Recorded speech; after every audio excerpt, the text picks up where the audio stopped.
Jonas from Whole Car here. In this clip I would like to talk through the process I go through with clients that have had problems with their spine for quite some time, and they really want to correct their underlying weakness. They're causing these recurring problems of back pain or neck pain, and that sort of keep interfering with their quality of their life. Like they feel like they can't do what they want to do because they're scared they're going to sort of upset this weakness and bring another episode on. So typically these people have had some underlying dysfunction in the spine for the last like 5, 10, 15 years, and their spinal health has slowly sort of been regressing and decreasing over time. So the first job when they come in is to change that pattern, break the pattern and start to change this trajectory to head up towards health again. So when you've had problems around the spine for a long time, your body subconsciously create patterns to work around that and try to not aggravate that. So you might have sort of slight postural shifts, like shifting over to the side and just like walking around with this slight postural shift that many clients don't even realize that they have.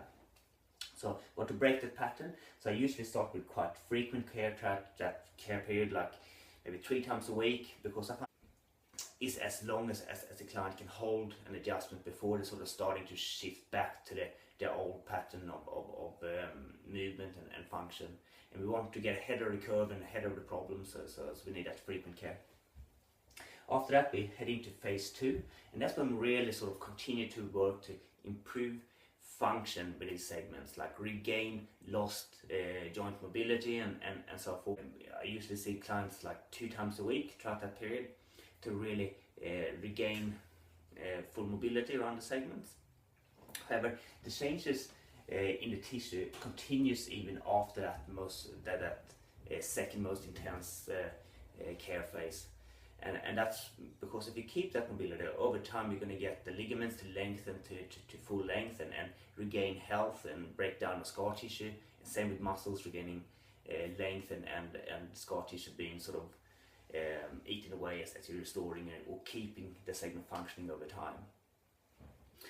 So that's sort of starting to phase into the third phase of care. I typically see clients about once a week, and we just want to maintain the function they've gained throughout the second phase over time, so the body is tissues slowly can adapt over time and sort of just stabilize, so they're not sort of heading back down to where they came from, but so you can hold the adjustments for longer and stabilize in a new at a new better level of function. So yeah, that's typically what it looks like.